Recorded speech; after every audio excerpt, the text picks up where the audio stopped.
Bient Sport wordt mij mogelijk maken door Friesland Lies.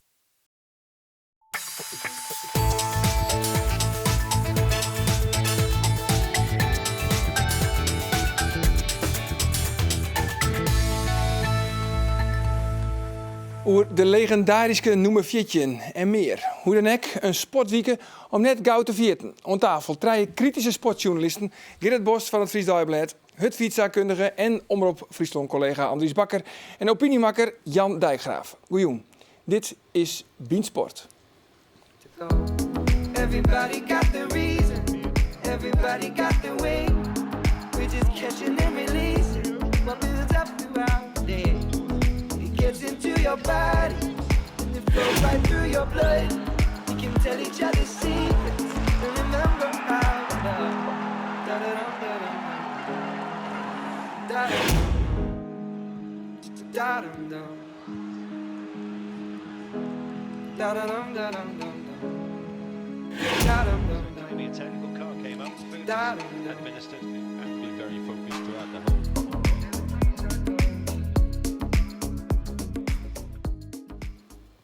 Ja, heren, de onderwerpen die wij aan in dit programma in voegevlecht eventjes behandelen zullen. Maar allereerst, heel Nederlands die juster eigenlijk op de rem nou om stil te staan bij het versterren van Johan Cruijff. Ga je hem juster de hele joen voor de televisie zitten, Jan? Nou, ik ben om 9 uur wel gestopt. Ja? Ik moet wel eerlijk zeggen, mijn held is dus Van Hanegem. Nog altijd. Maar ik had letterlijk in de auto, toen ik het hoorde, begin van de middag wel het kippenvel op de armen. Want? Ik had niet verwacht dat het zo snel zou gaan. En het is hoe dan ook de beroemdste Nederlander. In elk geval van zolang ik leef. Dus ja, dat doet je dan toch wat. En het doet me ook veel meer dan een koningin, met wie ik ook ben opgegroeid. Ja, dat boeide me niet toen Juliana doodging. Maar ja, dit raakt je gewoon. Ja, het is een icoon. Maar wie het een passend eerbetoon? Ja, ik vond het wel. Ik vond voortdurend nooit dat het bekend was dat er verstaan wie Johan Cruijff. Dat hij iets naar in, jouw twaan. Voortdurend de landelijke media die erop sprongen. En tot jongens let, tot nooit tol. Van eigenlijk continu Johan Cruijff in de talkshows. Overal eigenlijk. We zijn kijk ik al in het voorbeteken van on-Nederlands eigenlijk. Hè, dat dit gebeurt. Want Johan Cruijff, ja, voor iedereen die het van sport had, van voetbal had. Dat een stukje van je jeugd. Ja, dat is ik zo. Het is eigenlijk net zo Nederlands, hè? Heldenverering. Maar kijk wat Andries zei, het on-Nederlands. En wat terecht, want ik bedoel in Tuvalu of in Vanuatu of Papua Nieuw-Guinea, weet ze al waar Johan Cruijff is? Ja, liet er nog maar Cruijff vallen en ze beginnen spontaan te dribbelen. Ja, en ik zie het op, ik zie het vooral CNN ervoor, juster, thuis. Wie mijn verhaal over het Cambuurstadion bezig is, CNN ervoor niet eens. Ja, ik achter mij op de televisie dat ze de reportages onderbrutsen, want er weer other breaking news. Namelijk de Dutch legend Johan Cruijff, zo en zo en zo. Dus zei jij het toevallig. Ja, er kwamen een heel soort hele opmerkelijke verhalen kwamen er zelfs voorbij. Nog zo'n verhaal. Erevoorzitter Riemer van der Velde, die had eerder nog bezocht om Cruijff naar Sportcarrière 4 te herinneren. Kunnen we even eens zien? Nou, dat ik me Cruijff bellen. Hij zei, ik vind het een fantastisch idee. Ik heb er ook wel aardigheid aan. Hij zei, maar ik ga dit weekend naar Barcelona, daar heb ik een gesprek. En ik bel je volgende week, donderdag bel ik je op. Nou, Tolvoer, ik zie het aan de telefoon en ik denk, Cruijff is natuurlijk een man die houdt zich aan zijn woord. En Tolvoer, daar ging de telefoon. Ja, maar Johan, hij zei, ik moet je vertellen, ik kom niet naar Heerenveen, want ik heb net een contract getekend bij Barcelona. Je moet het even niet zeggen, want het wordt volgende week pas bekend. En toen zei ik tegen hem, dat had je mij eigenlijk niet moeten vertellen, want als dat uitlekt, hij zei, het lekt niet uit. En dat lekte ik net uit. Nee, dat hier trouwens wel een stunt was, hè? Toen kon hij nog zijn mond houden, hè, Riemer? Ja. Nee, dat was een ongelofelijke stunt geweest. En dat had voor Heerenveen natuurlijk heel veel kunnen doen. Maar je kan niet zeggen dat Heerenveen er dan beter voor had gestaan. Want die hebben natuurlijk toch een hele puikenperiode gehad. Maar natuurlijk was dat een ongelooflijke mooie stunt geweest. En dan had dat ook heel veel geld opgeleverd. Ja, maar dat is ook wel wat bij Cruijff hing je bloed, hè? Hier met Krekhoe, dat als dan verhaal. Wat weer er gebeurt dat er nog een jaar van gaan we weer, no? Wat we hier dat van jaren vinden. Wat weer er gebeurt dat er bondscoach wordt. Wat weer er gebeurt dat er in 28 mei. En dat maakt het de mystiek rond Cruijff en Grutter. Want dat eeuwige vraagteken, wat ik om hem heen hing, wat er van de dingen die er net dienen had.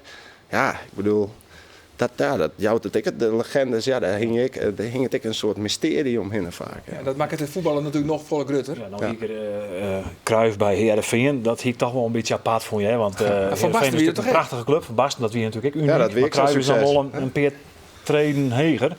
En Johan Cruijff won een iel bij Riemer en Annie in Langwaard. Daar kan ik me niet voorstellen. Nee. Maar misschien hier het wel heel goed.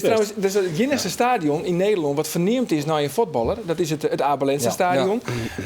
Je wil eens nog bepalen of de arena, de Amsterdam Arena, echt nog verhoord wordt in de Johan Cruijff Arena. Daar moeten ze ook geen dag mee wachten. Nee. Maar aan de andere kant, het is wel een vreselijk klote stadion, om het maar even op zijn eerste gast te zeggen. Maar dat hij boft niet met het stadion.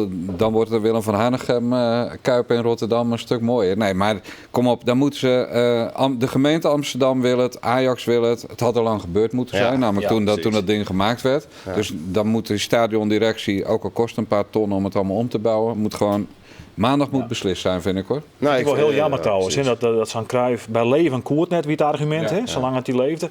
Maar dat Johan Cruijff dat zelf dan net met mij maakt, dat het eventueel een Johan Cruijff Arena wordt. Dat vind ik wel heel jammer eigenlijk. Maar dat mag eigenlijk wel, vinden we dat hier heel lang matten. Heel lang matten. Maar zeker omdat ik, meestal moet ik eens ophouden met die commerciële belang dan als sponsornaam. Kom op man, als er is één is die je eerder kennen, of matten, dan is het Johan Cruijff. Wieso? Ik bedoel... Als die net een stadion verneemd krijgt, dan zoek ik net weten waar dat ooit nog wel gebeuren moet. Oké, jongens, dan moet je de stap van Cruijff naar Cambuur. Kleine stap, misschien. Maar, want de Ljouwerters, die hebben een volslagen overtal de wacht ons.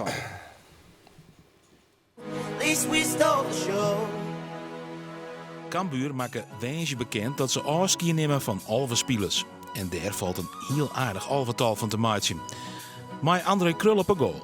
Pereira, McIntosh, Herings en Vitas achterin. En middenveld met zijn eigen Berend Schoutstra, Barto en Hoefdraad. En een ongeval van Narsing, Berisha en Rosheuvel. Een ploeg van spelers die het maaien waren 323 wedstrijden voor Cambuur voetballen en erin 24 doelpunten maken. Ja, in totaal 24 doelpunten. Nevens mij 21 doelpunten alleen nog van Martijn Barto. Ja, ik zou correct zeggen. Daar komt net heel veel mee, denk ik, maar dit team. Maar, nee, want al deze spelers zijn per brief geïnformeerd. Hè, want formeel mat het dan voor 1 april. Ja. Het is net voor het eerst dat dit gebeurt. Nee, het is logisch. Het is net verrassend. En het wil ik net zeggen dat ze al half voet kunnen. Nee. Maar het is een jaarlijks veromkerend ritueel eigenlijk. Ja, dat mat voor 1 april. En ons worden contracten automatisch verlengd. Dus het is daarmee een formele opzegging, want het is gewoon een handeling die ze doen. En dan kan mensen daarna altijd nog weer waarom komen. Alleen nog, vaak is het maar opties, ja, dat betekent hoger salaris. Nou, dan zit je erom vast, dan dat wil ze net. En dan wil ze misschien want waarom van een leger salaris. Maar goed, als ik goed genoeg ben om waarom te komen, dat is natuurlijk vraag 2. Ja. Levert ook nog spanning op. Gerard al volgens Cambuur een heel soort. Ik de Graafschap het meer 10 spelers met een contract van op zijn binnen. Nou, we hebben haast die wedstrijd natuurlijk, de Graafschap Cambuur. Ja, nou ja. Spelers ermee om. Ja, maar van die spelers verwacht je dat ze weten hoe dit werkt. Het is net van het eerste zelf hier zo. En het zijn profs, dus die weten wel donders goed hoe het werkt. En ik geen contract voor Takamier, dat kan toch niet zitten. Ja, maar dan zou dat misschien eens de motivatie waar ze kennen om krijgen een stap verder te doen. Maar dat doen ze nog net. Nou, dat doen ze lang net al jaar. Nee. Maar dat doen ze ik net al jaar bewust misschien. Maar de ene die straalt wel meer uit dat er weet wat er op het spel staat dan de oren. Ja. Dus het feit is wel natuurlijk dat je takkenseizoen weer bij een volslagen overtal beginnen moeten. Ja, zoals ze hebben natuurlijk wel een paar mensen die nog een tror in het contract hebben. En dat bent dan meer dan je zo'n denkt. Maar daar zit neem dus een peer? Nou ja, er zit sowieso 2 keepers bij. Ah, dat is altijd mooi. Dan kunnen we beginnen. Nienhuis en Seinstra. En Seinstra, dat vind ik op zich wel apart. Dat je 2 keepers hebt die je zo lang vast lezen. Maar goed, kan weer wel meer apart hebben besloten. Want hoe lang lezen die nog vast dan? Ja, volgens mij nog tot en met 2000 centje. Medio 2000 centje. Maar ik bedoel, ze heb ik nog Bakker, Overgoor, Van der Streek. Sander Houtkoop leidt nog van periode vast. En dan kan je zeggen, ja, wat maak je er al mee? Maar die hebben ze al wel. En dan is het ook nog zo dat de mensen binnen die denken dat ze een degradatieclausule hebben. Dus dat betekent volgens sommigen degraderen dan transfervrij weg. Maar volgens Cambuur is dat dus net zo. Maar betekent een degradatieclausule dat ze gewoon een lege salaris krijgen in de eerste divisie. Maar dat is wel een groot misverstand. Maar dat mag je wel hopen, want anders hebben ze belang bij degradatie. Ja, precies. Precies. Maar dat is het grote misverstand wat er wel is. Want degradatieclausule, dat klinkt op mij zo van ja, transfervrij voort. En bij een hulprotor niks. Maar dat is dus net zo. Dan moet ik gewoon bejogen van een lege salaris. Ja, dat had ik wel. Want dan ben ik wel clubs in het verliezen die dat vergeten wien. Ja. Die haast nooit degraderen zo'n. En die ze toch. En dan kwam zijn club gewoon in gevaar. Hè? Ja, is dat Henry van der Vecht, nou de technisch directeur bij Cambuur, die is dat zelf ook wel eens een keer hoe kwam. Volgens mij wie dat bij RKC. Nou ja, dat is een voorbeeld dat het dan misrinnen kan. Ja, doe wie nevens bij Fred Benson, wie de Juice betellen spits van de hele Jupiler League. Ja. Maar ja, het is natuurlijk, ze heeft zo'n huurling Zo'n huurling. Maar zien wat er soms in het veld zit. Van Veen, Born, Alderman, Hierje, Latsman. Ja, precies. En daarvan speelde ik nog net iets lang met iedereen. Dus ik bedoel, die gaan al even voort en bij sommigen kan je dat bleert om wijzen. Maar het jouwt wel, dit seizoen jouwt wel aan hoe fragiel dat is. Dat je al je huurling, of zeg maar, die een heel groot deel van je selectie bepalen. Ja, want dat rent dan. Het zijn al je gokjes en het rent dat nooit helemaal verkeerd uit. Maar samengevat zeg je eigenlijk dat het een band is. Nou ja, als je 18e staat, dan kun je niet zeggen dat het allemaal fantastisch beleid is, denk ik zo. Want we gingen natuurlijk Gerard van der Belt, hè? Ja. Die is toen naar FC Twente gegaan. Die moest natuurlijk ook maar een heel beetje rondkomen. Maar die is toch wel heel inventief, hè? Maar Rietsmeijer, destijds nog Lukoki, Manu. Ja. Dat die al voltreffers. Eetje en Rijnen, je er ook wel bij. Ja, maar ik heb nou steeds dat Van der Belt eigenlijk met noden mist wordt. Trocambio, dat gezonde voetbalverstand net door de huidige beleidsbepalers beheerst wordt. Dat vind ik sowieso. Want Van der Belt is een van de weinigen, hij is nog wat in opspraak dan bij Twente. Maar dat is een van de weinige mensen in dit land die zowel een goed bestuurder is, verstaan het van Jilt en verstaan van voetbal. Ja. Nou ja, een unieke combinatie. Ja, dat vind je net zo snel bij. Nee. En zo wat ze toen, Manu wie een speler, die helden ze. En ik heb wel eens van Lodewees begrepen dat die wie eigenlijk helemaal net zo'n fan ervan. Zo van dat ik net dat hem net hebben, maar meer zo van nou ja, dat maat. Nou, vooruit dan maar. Maar dat wie de man die ze toen red had. Ja. Iedereen denkt ook Betje, maar die had maar een paar wedstrijden mee hier doen. Maar Manu, dat wie uiteindelijk het verschil. En dat wie dus een gokje dat goed uitpakte. En je bent maar toch goed, wel, Van der Belt is er nog net meer. Nee, de grote vraag is eigenlijk van, had Van der Vecht het hek in de vingers? Nou ja, die man, die mag het nou bepalen. Ja, maar als je serieus zorgt naar wat hij al je helle had, ja, dan is er net één in mijn optiek die een daadkrachtige versterking is. En dan kan je de PS-man, want die speelt elke week, maar dan moet je even zien hoe speelt hij elke week. Ja. Jan, wat denk jij van Red Cambuur het op? Ze staan nou laatste eigenlijk. Weet je, maar daar kan je nou weer niks van zeggen, want als ze gewoon winnen van de Graafschap en in de na-competitie in hobbelen, dan kan je het gewoon redden. Ik bedoel, meestal redden de Eredivisieclubs het in de na-competitie. Maar winnen eerst maar het van de Graafschap. Ja, precies. Maar goed, de bal is rond, hè? Zou Cruijff dat ook zeggen of niet? Nee, maar, ik denk het niet. Maar bij de Graafschap heb je dus ook die contractspelers, ook een stuk of 11, toch? Dat geldt toch hetzelfde verhaal? Ja, ze spelen dramatisch, maar het is gewoon 1 potje winnen en je staat wel weer boven die strepen. Maar het hing het lang net al van die wedstrijd van de Graafschap, hoor. Want ze maakt ik nog zien Willem II en nog zien Excelsior. En dan moet ze heel simpel beginnen. Ze maakt nog zien Ajax PSV, nummer 1 en 2, dat doet niks. Eigenlijk 4 wedstrijden heeft dan nog. Ja, en dan heeft dus nog, ze maakt nog zien NEC. Nou ja, maar die wedstrijden, de Willem II, Excelsior en de Graafschap in orde volgorde. Maar dat binnen nummers 15, 16 en Sontje. Ja. Nou, als je net van winnen kerst, dan heeft niks in de Eredivisie te zien. Het is natuurlijk dreig als het een heel iets beetje zin heeft, maar had je van de Vecht wat volgen, de oude dieren, RKC, Willem II, dat wie en ik, 2 clubs dat ze maar minder die al moesten. Ja. Ik heb zelfs nog een interview gelezen met Van der Vecht, zei van dat is eigenlijk net mijn ambitie om in een krimpende club technisch directeur te wezen. Nou, dat is lekker dan, maar daar zit hij dus nou wel in. En zijn jongen die rekkert naar Willem II in 2011 of 2012, dat hij in ieder geval was, maar rekkert hij op een uit de voetballerij. Komt bij Johan Hansma in zijn club. En dan vervolgens neemt Cambuur die man als opvolger van der Belt. Nou, dat is toch opmerkelijk. Ik ben hier net om Van der Vecht uit te baan, maar ik vind het wel op zijn minst hoog opmerkelijk dat dan Cambuur uiteindelijk bij hem terugkomt. Dat hij verdiept in zijn man, dan weet je dat hij bij 2 clubs net uit de verf kwam is. Ja, helder. Ja. Jongens, je zit wel vaker aan deze tafel en dan is het nou weer tijd voor de quiz. De quiz.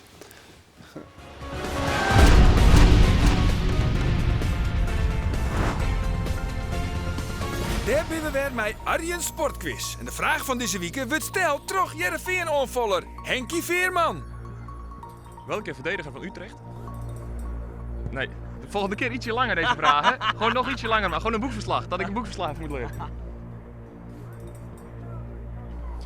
Welke verdediger van Utrecht speelde 2 seizoenen voor Heerenveen en scoorde in Friese dienst precies 0 keer? Is dat misschien A, Chris Koem? Denk je nee, het is Timo Letchert? Of is het C, Ramon Leeuwin? Mail je antwoord van waasje naar bient@omroepfriesland.nl en win deze originele Heerenveen-sjaal.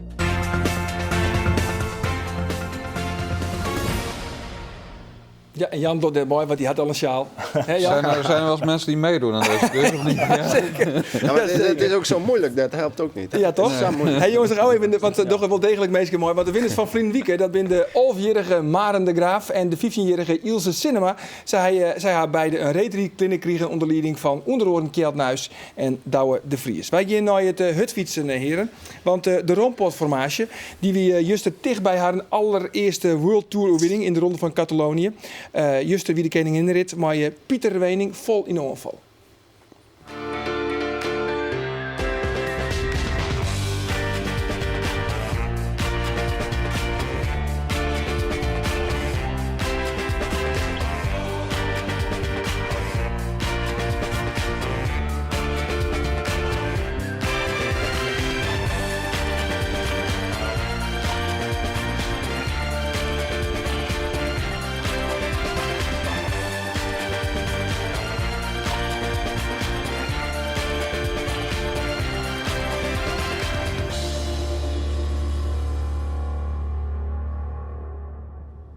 Ja, zonde, zei het Andries. Kreeg op het moment als Thomas de Gent Pieter Wening inhelpt. Ja, 2 kilometer van de streek. Ja, want ik hield hem zo gunt.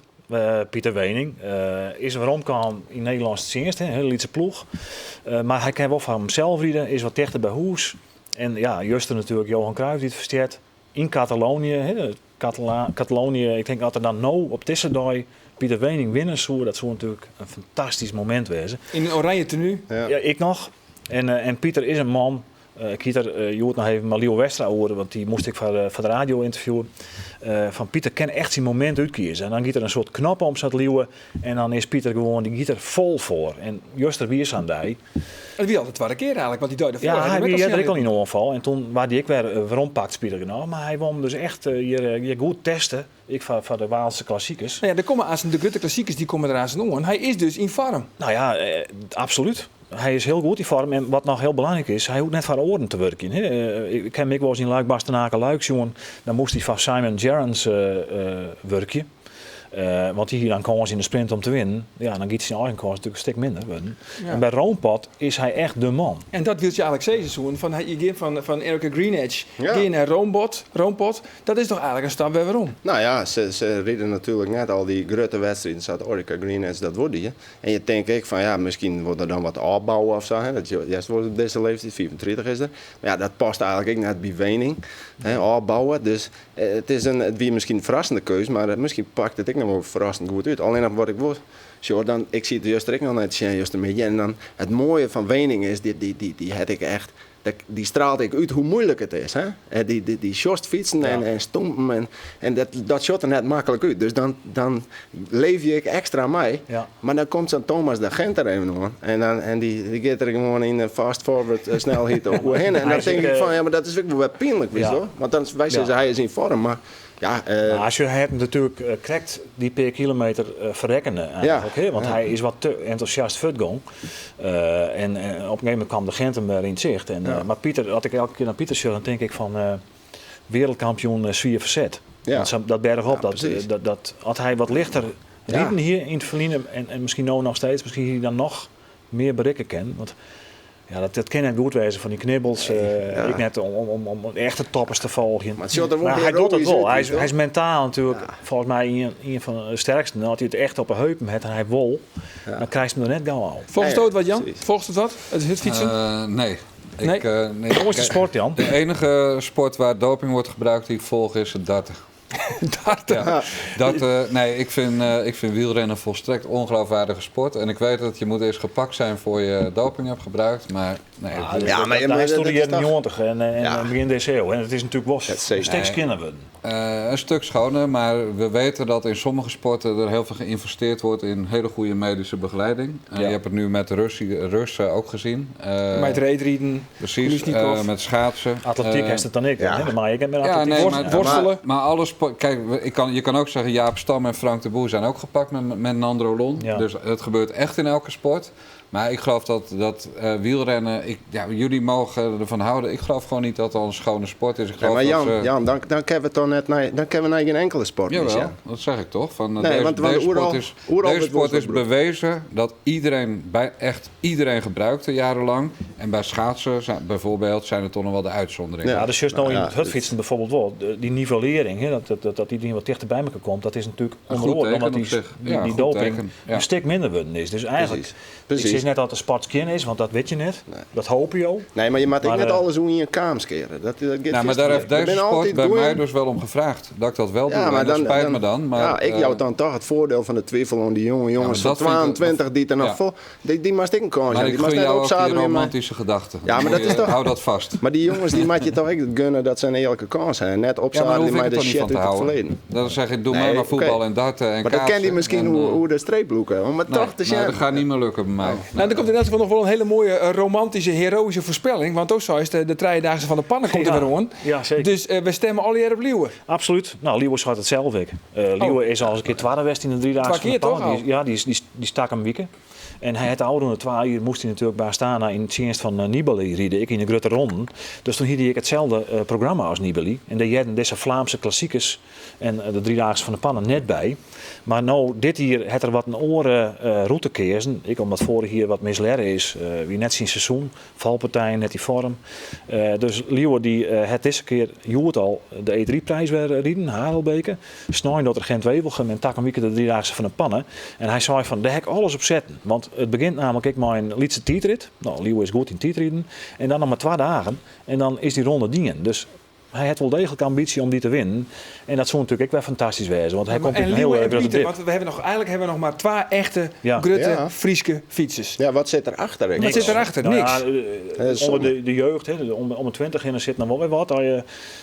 Het wat volg je, maar die hele categorie 20, 30. Ja. Maar er zei dan net eens een keer together in een team. Ja, nou ja, toevallig heb ik het Leo Wester Joet vregen. Ik zou van, zou dat net nog een keer leuk wezen? Dat is hetzelfde als wat Pieter dien heeft. Bijvoorbeeld ik naar Roompot. En dan was je beiden nog eens een keer wat doen. Maar goed, de tijd begint te dringen. Dus zo is dat. Pieter is 24. Nou, Leo zit net vol onder. En kijk, bijtekenen dus. Contract bij Astana. Want ik een ploegwesto dat waarschijnlijk zien vraagtekens bij 6. Daar ben ik het wel maar Jan Iers. Die dat niet heeft is gek. Nee, maar daar ben ik wel maar Jan Iers. Astana, Katusha. Ja. Maar goed, Leo zelf is wel ook een top sportman. En je moet ik eerlijk wezen, die jongen is op een stappen, is ophouden, het op een strittelline, machine knibbels. En die kennen hem in fjouwer hier staan, kan hij hem helemaal binnen fietsen, financieel. Ja, tuurlijk. Ik vind het hartstikke mooi van hem. Maar ik zie heel graag zien dat hij toch meer van hemzelf rijden mocht. Wat Pieter nou ook weer doet. Want maar waar komt dat dan nog? Als het in die ploeg rijden. Ja. Hier jongens, we binnen terug in. We gaan nog even terug gelukkig. Want we hebben nog een heel soort onderwerpen. Foppe de Hamer, wat nog goed haar. Ijshockey natuurlijk, de Flyers. Maar die deceptie van de bekerfinale. Maar in elk geval ons Safje Beansport op televisie. Maar de heren, ze blijven nog even zitten onder deze tafel. Want we gaan dus weer terug op internet. Zorg ervoor op beant@omroepfriesland.nl. Ik ga even nu onthaast. En ons toch wel een goed weekend. Dag.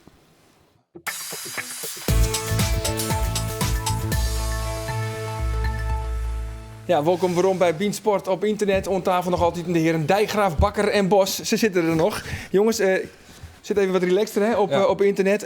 Ijshockey, Oude Wieken. Wie de bekerfinale van de Flyers in het Belgische herentals. En het eindigen, dat mogen we toch zeggen, in een deceptie.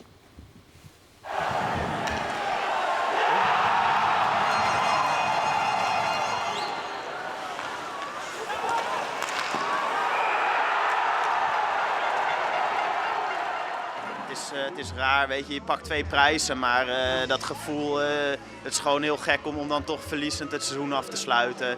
Er was uiteindelijk naast de beker maar 1 prijs die echt gold en dat was gewoon de Beneliga.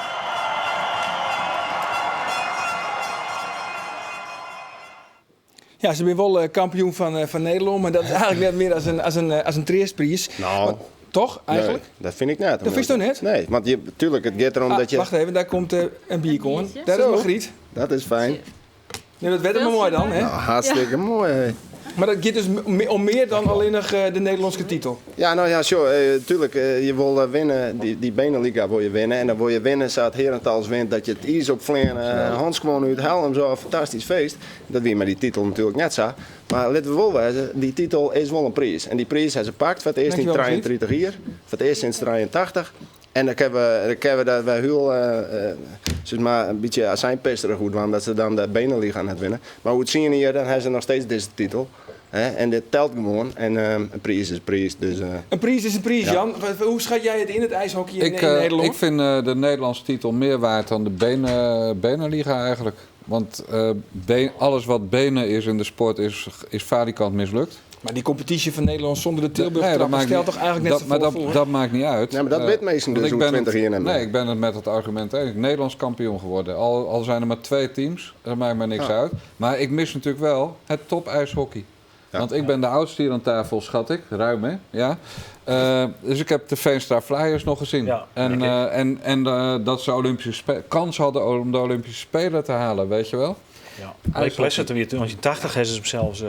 Is een mooi die nog. Maar ik bedoel, dus daar ging het echt ergens om. En het is een waanzinnig mooie tv-sport. Ja. Dus wat mij betreft gaat ijshockey weer groot worden. Maar dat is die Puk had net in je zong op beeld. Ja. Zo aan de ene kant die tijd was auto dat weer natuurlijk maar de Nederlandse Canadezen die het succes bracht van Wieren bij Veenstra Flyers toen en bij het Nederlands team. Aan de ene kant kan je zeggen van heel veel jeugd. Henk Hoekstra en consorten die maakten er toch een gezonde club van. Ja. Alleen als de sportjuist, daar zit ik heel vaak van die Amerikaanse league.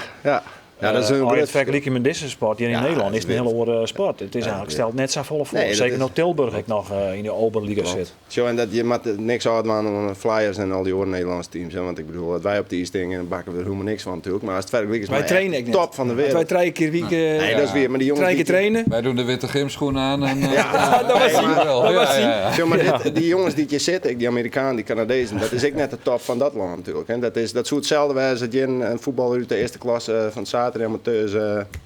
Rob Dijkstra van Boetenpost, als die bij wijze van spreken naar Amerika, daar zo is er een topspeler in die competitie. Nou, die jongens die hier komen, ben geen toppers, maar voor het Nederlandse begrippen wel mooi.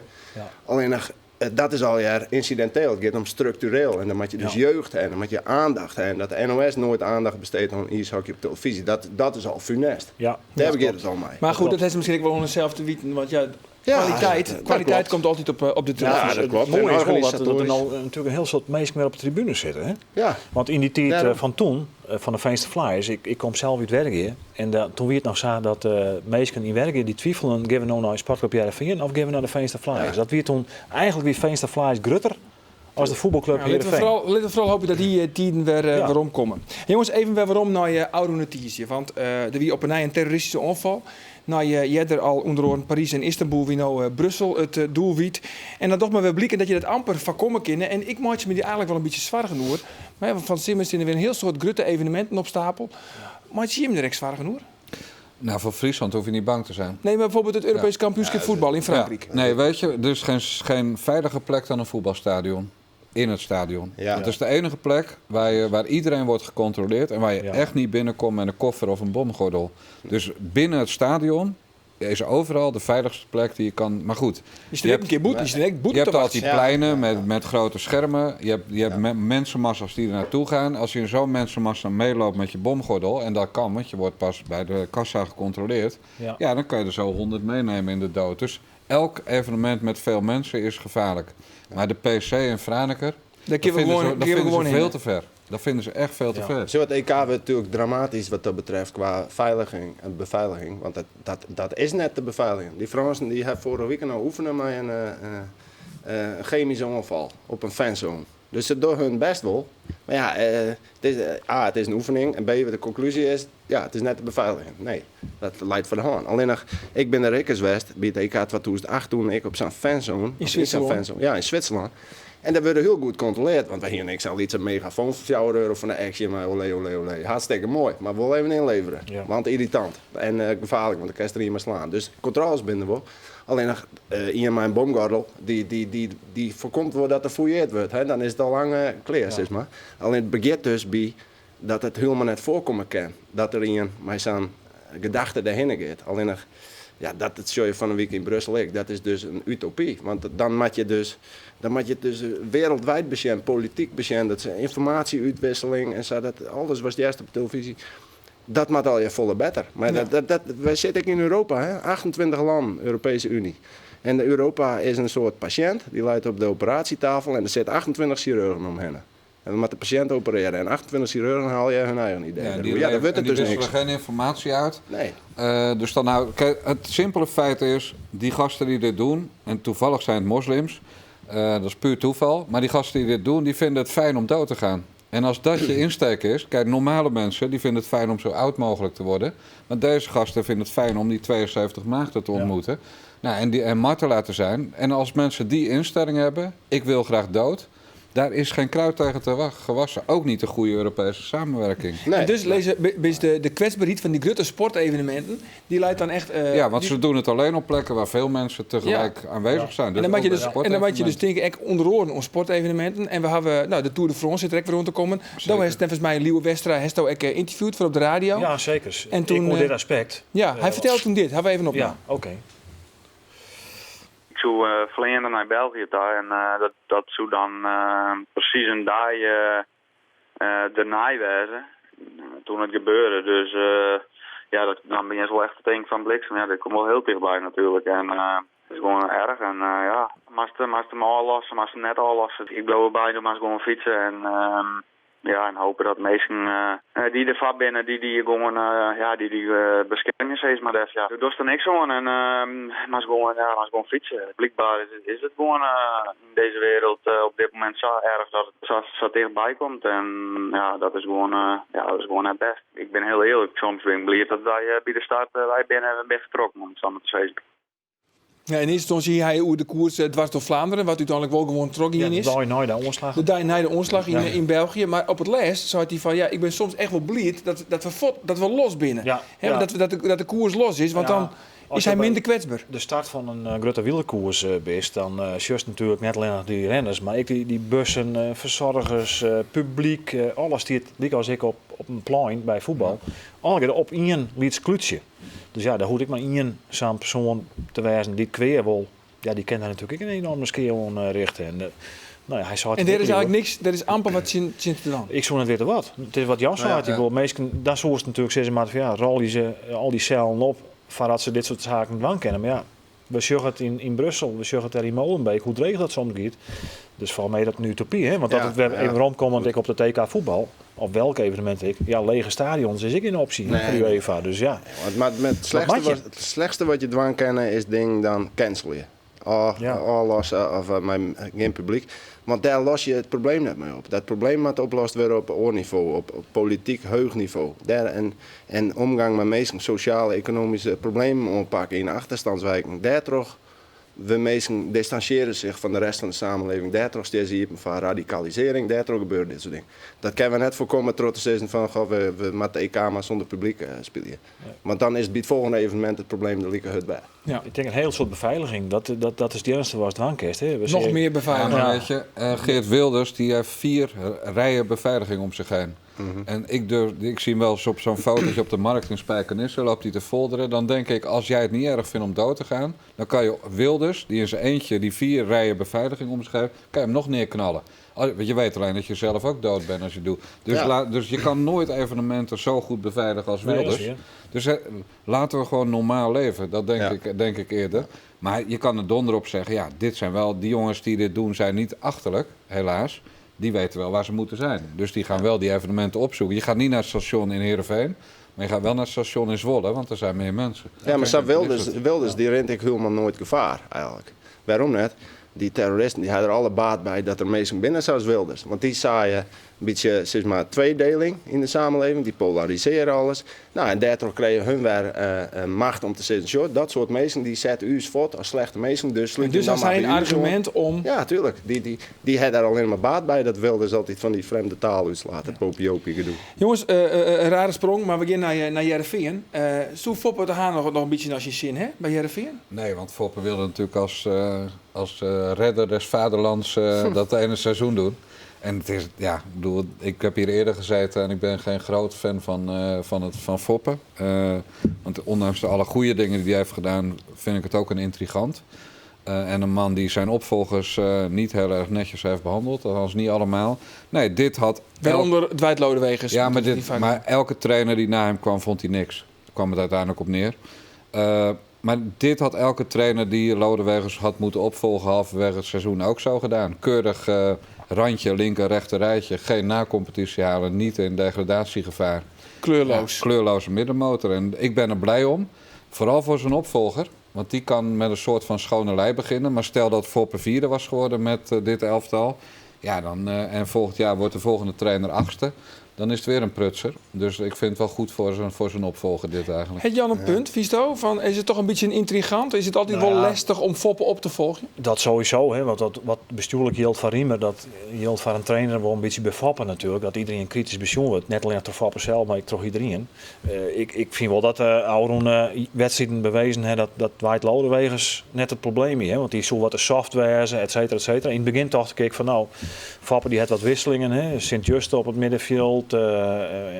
Van de berg naar achteren hellen. Ik denk van hij zit er wezenlijk oortje. Maar ik denk dat de conclusie wel wijzen kan dat misschien is Hans Vonk wel de Henry van der Vecht van Heerenveen. En heeft hij gewoon een hele matige selectie samensteld. Ja, pas maar op. En dat is misschien het grootste probleem. Dat mag je dan weer net zeggen. Dan werd Verbeek weer boos. Van IJzinga die hier is ik iets net hoe Vonk. Maar het gaat er natuurlijk om bloedvonk naar dit seizoen. Dat is natuurlijk ook een belangrijke vraag. En die zien werk goed. Die krijgt wat andere zijde. Nou, dat kest hij Alfred. Ja, dat kest hij zeker Alfred. Maar dat mag we dan weer net zeggen van sommige mensen. Dan denk ik, waarom niet? Het is toch een enorme matige selectie. Ik bedoel, natuurlijk. Ze hebben hegere doelstellingen, meer geld als Cambuur. Ja. Maar welke speler op Larsson nou die nou op dit moment een beetje Zenelli. Ja, maar goed, die is krek aan. Het is los zand. Het is helemaal niks. Maar Vonk gaat dus ook gewoon niet blijven. Ik bedoel, dat voelt toch iedereen als een water aan. Hij zit er net goed op bij de OSSH, de ondernemerssociëteit. Hij zit er net goed op bij de ondernemingsrieën. Nou, ben je toch klaar bij Heerenveen? Maar hij doet Foppe, ik bedoel, hij is natuurlijk 22 op dit stuit. Dus op een gegeven moment houdt het een keer op. Als je de ontsluiting met de spelers. Maar in die tijd dat hij bij Heerenveen zit, Jong Oranje 2 keer Europees kampioen maken. Dan denk ik van Foppe hier wel iets streeds naar de clubs, of naar de spelers. Zo'n Drenthe, Royston Drenthe. Ik denk dat hij nog heel tijd denkt van, die Foppe, daar roen ik me echt voor u te na. Maar je kent toch wel zeggen dat Foppe de Haan er nou instapt is in het belang van de club.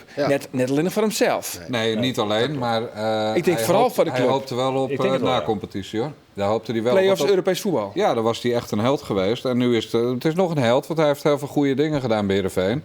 Maar dit seizoen, dat is gewoon heel matig. En er is niks mis mee. Kijk, het nadeel is, zodra ik hier bij jullie zit en hij zegt dat Foppe perfect is uitgewerkt, dan wint hij 3 keer op rij en dan sta ik weer voor joker. Ja. Dus, ik vind wel trouwens, de voorganger van Foppe, Dwight Lodewegers, dat hij wel heel makkelijk de kont uit de broek helpt. Ja? Of dat tenminste geen kont in de broek had. Dat is geloof ik. Dat is echt een Friese de kont, steeds nog 1 keer aan. De kont in de broek hellen het. Er komen een paar Cambuur supporters op het veld. Als je een uur staat naar Heerenveen, dat hij daarheen ging zo. Hij houdt voortdurend op bij Cambuur. Bij Heerenveen zult hij het even net meer zitten, omdat hij de zaken toen nog krijgt. Hij is voortdurend verdwenen. Ja, dat vind ik wel jammer. Maar dat die Cambuur, dat Heerenveen ben ik wel maar niet eens. Want hij had een handje van dat zelf te vaak snel van dat bevalt me net het beste. Die bij NEC ik. Maar dat maar die Cambuur sporters, dan hier ik zijn van zoeken lekker uit. Nee, zoek net. Maar goed, het is voor mij heel makkelijk te zeggen. Ik ben een vrouw, misschien had die wel zijn van. Maar is het de schuld van de selectie en dus van Hans Vonk? Of is het gewoon, krijgt Foppe het gewoon net onder praten en laat het onder trainer? Beide. De selectie is gewoon te slecht. Maar de selectie is net goed genoeg. Maar de spelers zelf vergeet je dan even. Die bent toch echt matig? Ja, maar mentaliteit is ook een ding. En die paar wedstrijden die ik van Heerenveen heb gezien, hebben ze niet het gras opgevreten, zeg maar. En daar hou ik daar als Feyenoord natuurlijk erg van. Dat deed Feyenoord in de goede tijd. Maar, hier is zondag. Maar nee, het is makkelijk om te zeggen Vonk. Maar het zijn toch gewoon voor mij altijd, het begint al juist bij die 11 in het veld. Ja, dat is weer. Die hebben ook niet... maar zoals mij alles, of het nou Heerenveen is of Cambuur. Ik bedoel, het is altijd makkelijk om een zondebok. Maar bij Heerenveen is het net alleen nog Vonk. Is het ik net alleen nog Foppe en ben het ik net alleen nog die spelers. Het is al helemaal koor. En bij Cambuur is het ik net alleen nog Van de Vecht. Maar is het ook iedereen? Hè? Ik bedoel, daar ben ik jongens die het gas meer opvretten matten. Ik wat kunstgas is. Maar dat, en Henk de Jong kon het op lijst ik niet meer ondergang krijgen. Dus als wie er ik net voortgaan. Dus daar speel je ook al je van die krachten, op allerlei gebieden al je krachten. Bij JNV en ik op allerlei gebieden al je krachten. Nou, dat leidt te volle aan en dan verlies je een keer 2, 3 of 4 keer en dan is het hommeles. En dan moet gewoon altijd iemand 18e worden, hè? Zo is het ook. Maar de club Heerenveen had natuurlijk de oude hier een fieste voor broeinest van onrust geweest. Vooral bestuurlijk, jongen. Maar ik heb trainers met te volle trainers. En ze hebben natuurlijk nog steeds problemen, want er gaat elke maand nog zoveel meer per ton meer uit als dat er binnenkomt. Dus dan is het natuurlijk heel lastig om dat succes te boeken. Goed zo. Ja. Nou, heren, tegen dank. Gerard, Kont in de broek, Andries Bakker. En toch weer wat leert, jongens. Ons af hier Beansport op internet. Graag tot de volgende keer. Dag.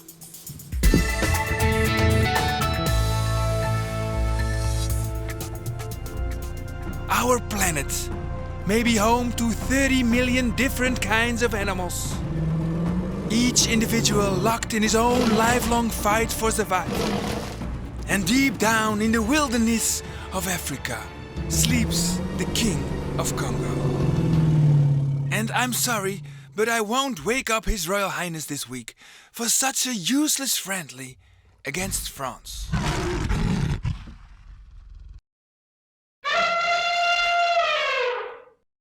Beansport, waar het mij mogelijk maakt toch Friesland lies.